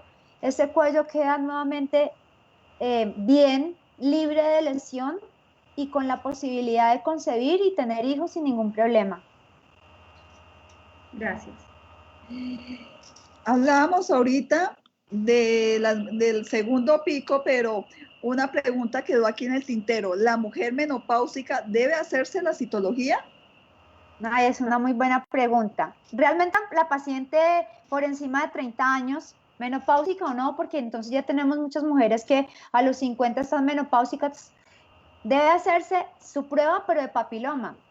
Si no tenemos pruebas de papiloma, porque a veces hay sitios donde no está todo el recurso, pues se debe hacer la citología, pero efectivamente menopáusicas deben seguir su esquema de tamización normal, por favor. Por acá hay otra pregunta. Si me vacuné y ahora tengo virus del papiloma, ¿significa que la vacuna falló? Bueno, ahí recordar que lo mencionamos previamente, la vacuna la disponible en Colombia cubre 4 cepas, 4 tipos virales, 16, 18, 6 y 11. La nonavalente cubre 5 tipos más, pero no va más allá y ya sabemos que hay al menos 14 tipos de VPH de alto riesgo. Entonces, si tengo una infección por VPH, no quiere decir que la vacuna falló, quiere decir dos cosas, que puedo tener una infección por una tipo diferente a los tipos vacunales, es decir, a los contenidos en la vacuna, es lo primero. Lo segundo que puedo, si no me vacuné previo al inicio de la vida sexual, puedo tener una infección adquirida antes de vacunarme, haberla adquirido antes y que la infección haya persistido en el tiempo. No quiere decir que no me haya funcionado la vacuna. Bueno, con respecto a la vacunación, tú nos decías que el plan de vacunaciones, el Plan Nacional de Vacunación para el Virus del Papiloma Humano está en las niñas hasta los 18 años, de los 9 a los 18 años. El resto de mujeres, ¿cómo accede a la vacunación por virus de papiloma humano? El resto de las mujeres deberíamos acceder a los centros de vacunación, inclusive los de la EPS, los de su medicina prepagada, los centros médicos de vacunación particular, en la Liga, en Prefamilia, en Cruz Roja, nos pueden poner la vacuna. El problema es que no nos la cubre nadie, toca del bolsillo propio, pero definitivamente salud es la mejor inversión. Tal vez no lo hemos entendido como quisiéramos, pero salud es la mejor inversión. Estar sanos es una buena inversión. ¿Cuál sería el costo aproximado, Marcela, de lo que tú conoces? Porque es importante que la gente lo conozca. Aprox unos 150.000 en el tope, de pronto menos, pero digamos que el precio más alto oscila alrededor de los 150, 155. Entonces, este es un mayor llamado a que la concientización de que las personas que son menores de 18 años o las mamás que nos están viendo, los papás que nos están viendo, entonces envíen a vacunar a sus hijas, aprovechando que está dentro del Plan Nacional de Vacunación. Recordemos, Adrianita, una intervención, recordemos que en este momento el plan, digamos que se sacó del colegio, de las escuelas, lo está asumiendo la empresa, la EPS, entonces lo que debe hacer la mamá es llevar a su hija y mirar en qué va el esquema de vacunación de la niña con la EPS. Eso es muy importante. ¿El virus del papiloma humano desaparece sin algún tratamiento? Preguntan por aquí. Sí, en general el virus del papiloma es una infección transitoria. La persona genera una respuesta inmune, hombres y mujeres generamos la respuesta inmune, combatimos la infección y se va. Lo que pasa es que se demora. ¿Cuánto se demora? Porque por aquí hay una pregunta, que ¿cuánto se demora el VPH en el cuerpo de la mujer y el hombre? ¿Cuánto se demora? Básicamente depende de la respuesta inmune de cada uno, depende del tipo de VPH que tengo, si es uno de bajo riesgo, porque también hay infecciones con... Usted puede tener una lesión de bajo grado con una prueba de VPH negativa y con una citología que le dice bajo grado y con una colposcopia y una biopsia que le dicen bajo grado. Y en ese caso no es que la prueba esté mal o que haya dado un falso negativo, es que tiene una lesión por una infección por VPH de bajo riesgo, pero esa no nos interesa mucho porque esa no va a generar cáncer de cuello uterino. Entonces, va a depender la eliminación, retomando el tema, del tipo de VPH que tiene, si es de alto o bajo riesgo, del número de cepas, porque podemos tener infecciones múltiples. Uno puede tener infecciones coexistentes por varias cepas de alto riesgo, por cepas de bajo y alto riesgo, de la respuesta inmune de cada uno, pero en promedio demora un año, aunque 16, 18 son un poco más demorados porque son mucho más tercos y difíciles de sacar corriendo. Y en los hombres se demora menos, la respuesta de ellos es más rápida. Recuerden que la zona genital del hombre finalmente es piel, el pene es piel, entonces la respuesta se monta más rápido, se elimina más rápido, pero también les da y también toma un tiempo la eliminación. Creo que esto ya lo habías contestado, pero es importante hacer énfasis. Si ya tuvo la persona virus del papiloma humano, ¿se puede vacunar? Se puede vacunar, se debe vacunar. Les recomendamos que se vacunen, efectivamente, no hay ninguna contraindicación. Marcela, aquí hay otra pregunta. Cuando la tipificación del virus del papiloma humano sale positiva para tipos de alto riesgo, ¿cuál es el manejo o el tratamiento si las citologías han sido negativas anteriormente? Esa paciente que se le hace la prueba y le sale positiva, se hace un triage con citología, se le mira la citología. Si la citología le sale en esa oportunidad alterada, la paciente debe ir directa a colposcopia biopsia. Una recomendación que probablemente viene en camino es, así la citología sea negativa, pero si el VPH 16 o el 18 le salen positivos, también debería ir a colposcopia biopsia. Si la prueba es positiva, la citología es negativa, independiente del historial anterior que tenga, pero pues obviamente apoyándose en lo que nos dice la pregunta, esa paciente puede dejarse en seguimiento y a los 12 meses, 12 a 18 meses se puede hacer el seguimiento, por lo menos por la guía dentro del esquema. Gracias. Aquí una mamá que tiene dos jóvenes de 22 y 20 años que no se vacunaron por todos esos resultados y esa mala difusión que hubo con los eventos adversos. Dice, ¿qué pasó con lo que supuestamente dijeron y que algunas niñas quedaron inválidas? Yo me acuerdo que también que algunas niñas habían desarrollado lupus, que algunas niñas hasta habían fallecido. Entonces, si nos puedes como aclarar un poquito esa desinformación que hubo. Sí, con el tema del lupus, de las enfermedades autoinmunes, recordemos que edad de debut de estas enfermedades autoinmunes como el lupus es la adolescencia. Entonces, pues, si yo me vacuno y estoy en ese periodo y tengo la predisposición y voy a desarrollar un lupus, y justo el lupus debuta entre la primera y la segunda dosis, o debuta antes de la primera dosis, pero yo cercano a eso me aplico la dosis.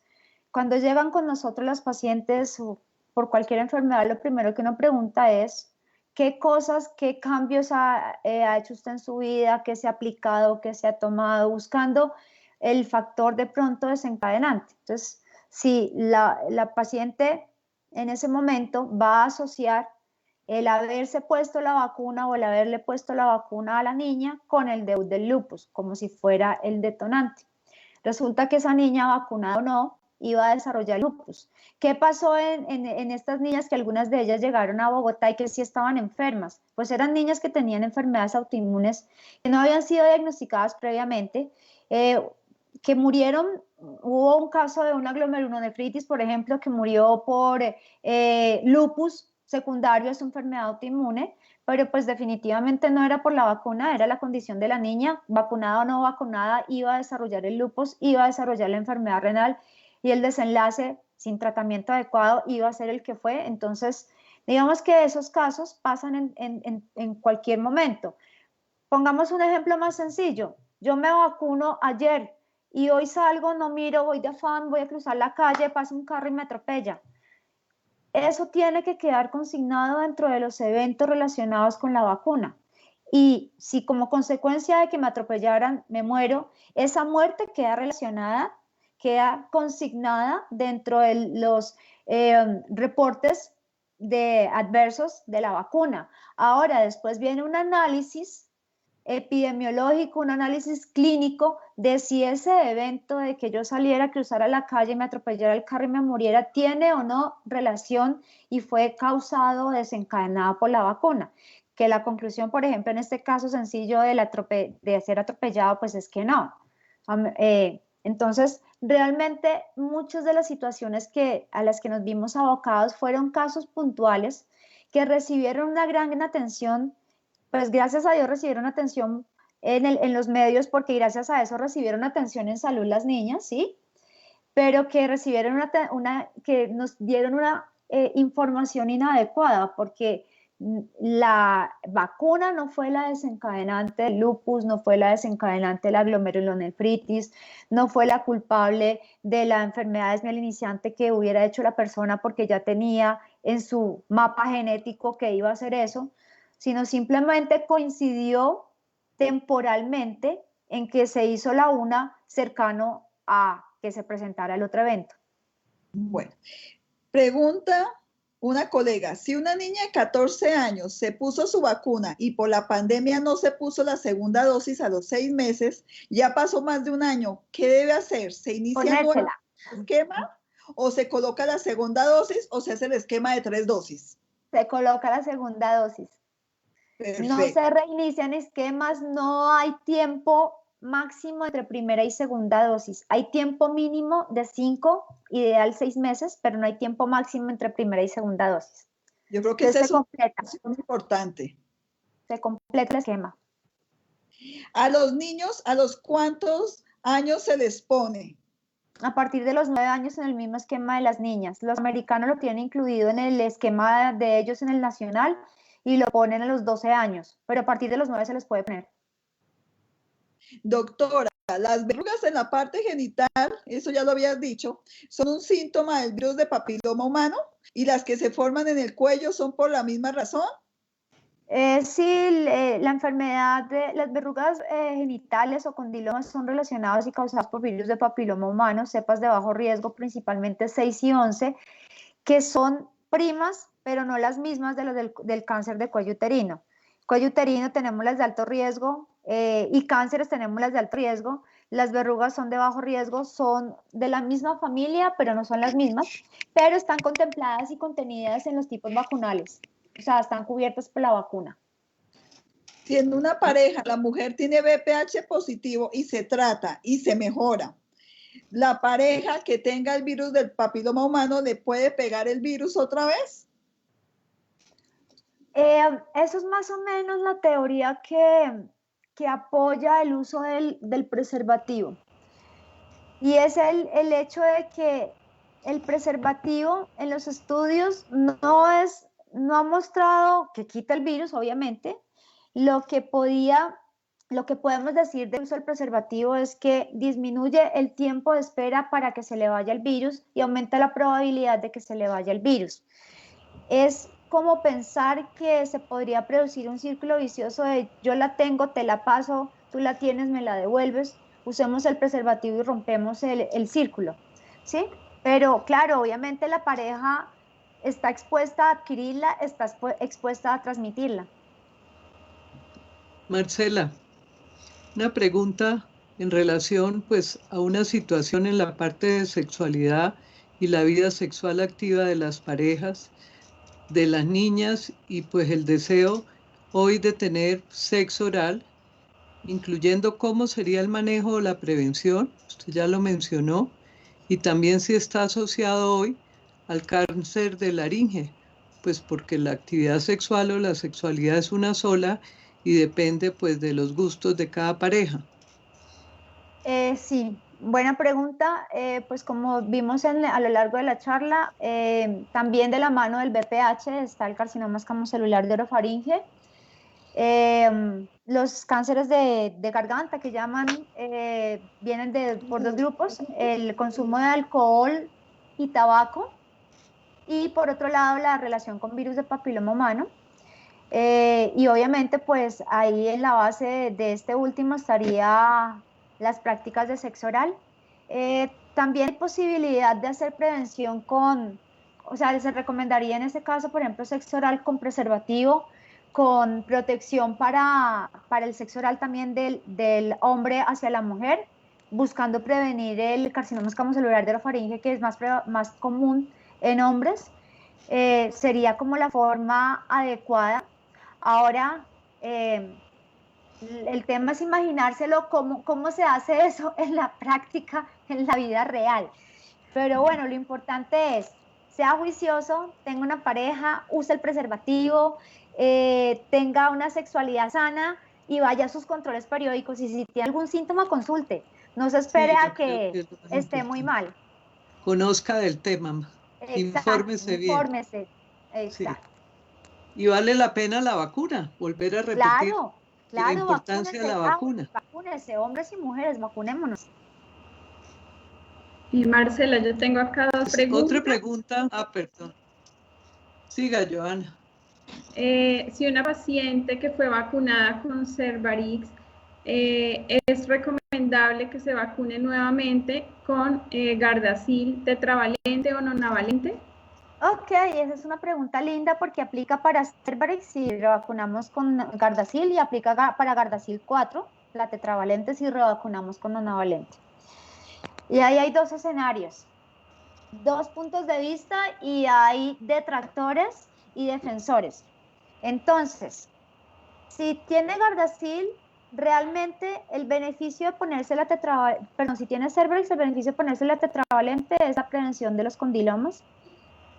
Si usted tiene ya vacuna esquema completo con cualquiera de los dos, Cervarix o Gardasil 4, el beneficio cuando pone la nonavalente es prevención, que ya la vimos, es máximo de un 15 a 20% adicional poniéndose al menos 2 dosis de la nonavalente. Entonces, desde la salud pública no hay ni va a salir recomendación de revacunar. No se va a revacunar a nadie que ya esté vacunado, ya está vacunado, punto. Y el riesgo más grave son 16-18 para cáncer y están contempladas en las dos vacunas previas a la nonavalente. Entonces no hay que revacunar. La pregunta que viene interesante y que es la que genera controversia es, ¿y si tiene una de las dos anteriores y es un joven, un adolescente, una persona, un adulto joven en edad de catch-up, la revacunamos con nonavalente? Y la respuesta es la siguiente, va a tener una prevención máximo del 15 al 20% por encima de la que ya tenía. Le va a costar un poco más. Va a hacer un análisis de cada caso en particular y una mirada desde el beneficio de este escueto que estamos hablando, que es un 15-20% más de prevención, especialmente si se vacunan naïf, o sea, sin haber iniciado la vida sexual, sin haber estado expuesto al virus, pero le va a costar un poco más. Entonces, desde la recomendación general, no hay que revacunar a nadie. Puntual y particularmente usted puede discutir el caso con el paciente. Gracias. Y la otra pregunta es, una paciente gestante con condilomatosis sin citologías recientes, ¿cuánto tiempo después del posparto debe realizarse su citología? Unas 4 a 6 semanas, ojalá 6 semanas para que ya hayan revertido los cambios del embarazo. Gracias. Pero los condilomas se podrían ir tratando, ¿no, Marcela? Sí, sí, hay que tratarlos. Los condilomas ahora hay que tratarlos, especialmente si están obstruyendo canal de parto, porque serían una contraindicación para el parto vaginal si están obstruyendo canal de parto. Obviamente la patología debe ser tratada por el grupo de patología cervical y vulvar, pero la paciente se espera para hacer el seguimiento citológico. Aquí hay una cosa importante. ¿Se puede tomar la citología durante el embarazo? Sí, se puede. Claro. ¿Se puede hacer colposcopia durante el embarazo? También se puede. Depende de la indicación. Si usted considera que esa paciente sí debe ir a colposcopia y es importantísimo porque hay una sospecha de una lesión por BPH en cuello uterino, le puede hacer la colposcopia. Generalmente no se toman biopsias salvo que uno tenga una sospecha de una microinvasión. Pero pues eso obviamente debe ser realizado por persona experta, porque el cuello de la embarazada es más difícil de leer, es más difícil de interpretar, es más vascularizado y frecuentemente sangra más fácil y más abundante. ¿Alguna pregunta más, María Fernanda? Pues aquí hay una que dice, ¿hay otras infecciones que empeoren o compliquen tener la infección por el BPH? Yo me imagino que es todo unido a las infecciones de transmisión sexual. Bueno, sí, hay una cosa que se llaman los cofactores de la infección por BPH que favorecen la persistencia del virus y uno de esos cofactores es la presencia de otras infecciones de contagio sexual como el virus del herpes, como el herpes genital, como la clamidia. Entonces, pues el llamado es cuando tengamos una paciente con alguna infección, miremosle, hagámosle todo el paneo primero, estudiémosla completa, descartemos o confirmemos si tiene otras infecciones y si las tiene, pues se le debe hacer el manejo adecuado buscando evitar la persistencia del virus por la amistad con las otras infecciones. Gracias, Marcela. ¿Marcela tiene alguna otra pregunta? Perdón, Joana, ¿tiene alguna otra pregunta? No más preguntas. Yo creo que de verdad este tema se ha desarrollado ampliamente. A mí me gustaría, Marcelita, antes de terminar, danos 2 conclusiones de todo lo que hemos aprendido hoy. La primera, que queremos niñas, mujeres vacunadas y ojalá también los muchachos vacunados. La segunda, que necesitamos nuestras mujeres tamizadas. Por favor, no se les olvide la cita con la citología. Hay una campaña muy bonita de la Liga contra el Cáncer. Olvidé poner la portada de ellos, que es hermosa, que dice que hay cosas que no pueden faltar en la vida. La citología y la prueba del BPH, en tu closet, perdón. La citología y la prueba del BPH son una de ellas. Y esa es la cita, no se les olvide la cita con la citología, la cita con el BPH, es el médico quien les va a orientar cuál de las pruebas necesita, cada cuánto se las va a hacer, pero no se les olvide la cita, porque ahí puede estar la diferencia entre calidad de vida y una enfermedad crónica o una enfermedad aburrida como un cáncer. Y la vacunación, pues definitivamente creo que todavía no hemos inventado nada mejor que la vacuna, ¿no?, para prevenir enfermedades. Ojalá tuviéramos más vacunas para los cánceres y ojalá tuviéramos más vacunas y nos lleguen nuestras vacunas para evitar, por ejemplo, lo de la pandemia, porque estamos ya aburridos del tema. Creo que tocaste un tema que yo iba a tocar ahorita, y es que a uno le da pesar esa historia que llevamos como país Colombia de la vacunación del VPH. Y ahorita, ante una pandemia que de verdad nos ha llegado a que estemos en nuestras casas, a que valoremos de verdad lo que tenemos, a que cambiemos nuestra escala de valores, cómo anhelamos que llegue esa vacuna y que llegue nuestro turno para estar vacunados, para sentir un poco más de alivio.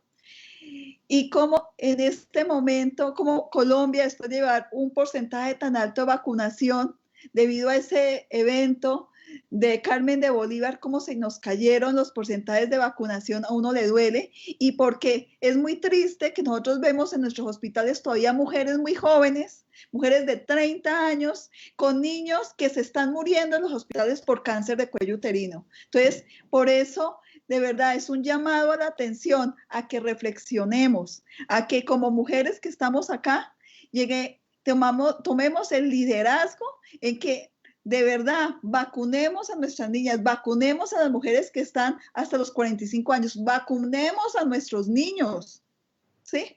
Porque de verdad, esto que se llama cáncer de cuello uterino es una enfermedad que sí es de transmisión sexual, que mata todavía a muchas personas en el mundo y en nuestro país, y que puede ser evitada. Es un llamado a la reflexión y a la conciencia, y por eso fue que hoy quisimos revisar este tema con la comunidad, porque muy bien lo ha dicho Marcela, nosotros tenemos que empezar educando a nuestros médicos, pero también empoderando a nuestras mujeres. Y yo quiero invitar a las personas que nos están siguiendo en este momento, si ustedes a su familia, a sus amigas, a su pareja, a sus hijos, el link de aquí de esta charla ellos lo pueden ver cuando quieran, en la noche, el fin de semana, porque sabemos que este horario no lo puede ver todo el mundo, pero que lleguen, así sean solitos, hagan el clic y mírenlo, ayúdenos a divulgar esta información que realmente es muy valiosa y que puede salvar muchas vidas en un futuro.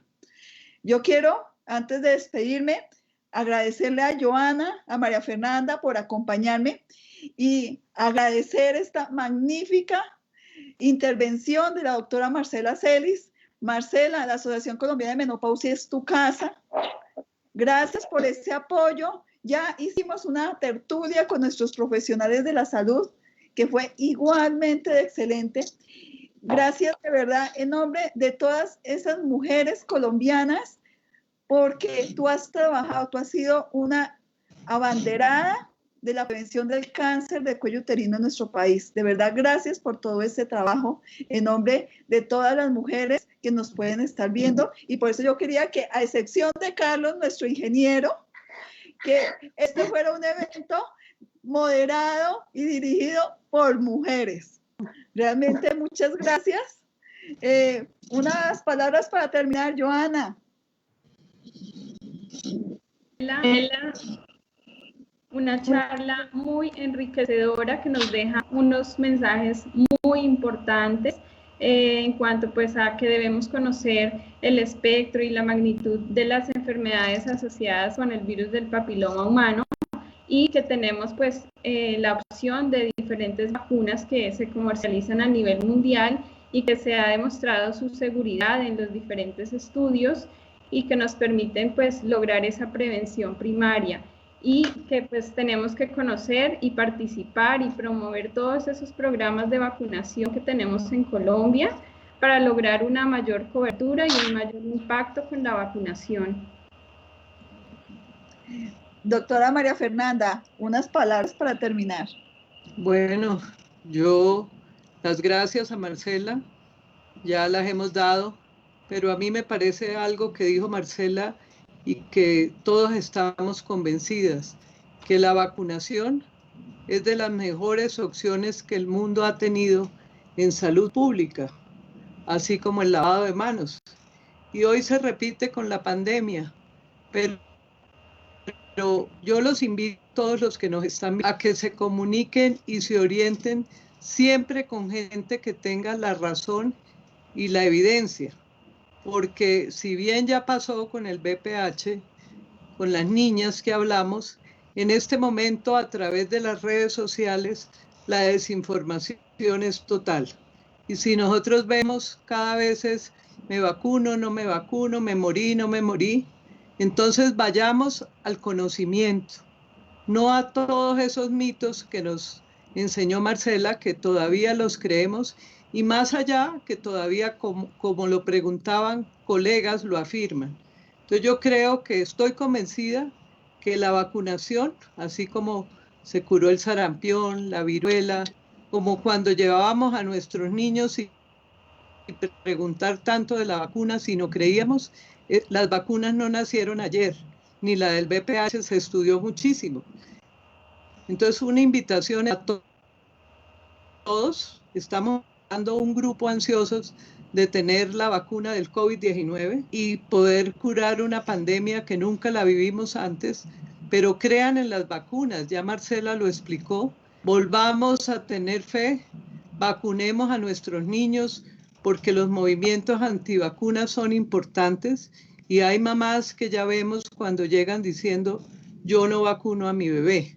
Entonces la invitación es que se asesoren bien, que busquen la gente que conoce, que la vacunación en todas las enfermedades son importantes y algunas se han erradicado y que creamos en nuestros expertos y que sigamos nuestra página de Asomenopausia. Buenas noches. María Fernanda me quitó la palabra de lo que iba a decir. Antes de terminar, yo quería invitar a las personas que nos están siguiendo. Tenemos, como decíamos, debemos buscar la información de fuentes que sean académicas y que sean veraces. Nosotros tenemos una página que es www.asomenopausia.com, donde para la comunidad hay un blog que se llama Es Tiempo de Mujer. Es más, la misma doctora Marcela nos escribió en el blog el capítulo del virus del papiloma humano. Podemos consultarlo. En esta página web de nosotros está además para los que son de las áreas de la salud, está nuestra revista a través de estos 26 años de existencia y además está todo lo relacionado con las actividades académicas que relacionamos. Están todos los converse con el experto que hemos efectuado. Este sería el número 22. Están también grabadas todas las PASE de la mañana y están también para los profesionales de la salud los cursos interactivos que hemos hecho. Marcela, muchas gracias por acompañarnos. Muchas gracias por compartir esa valiosa experiencia y esos conocimientos, de verdad, en nombre de nuestra Asociación Colombiana de Menopausia.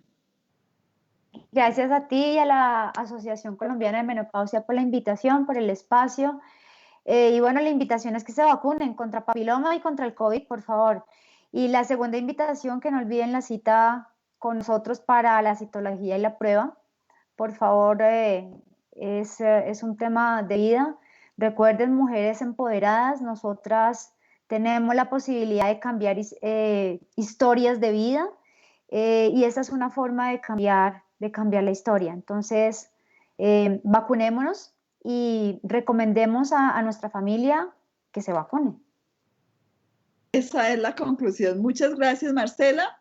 Bueno, para todos, una feliz noche. Quiero comentarles, 3 de marzo, nuestra asociación cumple 27 años de actividades. Queremos hacer ese día una actividad muy hermosa que la vamos a compartir tanto a la comunidad médica como a toda la población en general. Vamos a hacer la historia de la menopausia. Entonces, que aprendamos qué ha pasado a través de toda la historia con el término menopausia y con las mujeres maduras. Vamos a estar haciendo este recorrido histórico con el doctor Luis María Murillo. Y también les quiero comentar que el capítulo Bogotá de la Asociación Colombiana de Menopausia viene trabajando en un tema muy importante y es el de entregar un libro que se llama Entendiendo la Menopausia, dirigido a la comunidad en general, a todas nuestras mujeres. Entonces, dentro de poco tiempo estaremos lanzando este libro que realmente ha sido escrito por gente muy conocida, con gente experta, con unos temas en un lenguaje muy sencillo, pero que de verdad las mujeres que están entrando a la menopausia o que ya están en la menopausia se pueden ver beneficiadas. Una feliz noche, Marcela, nuevamente gracias. Carlitos, muchas gracias por todo este apoyo.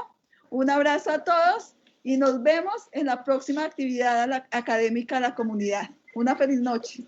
Feliz noche. Feliz noche.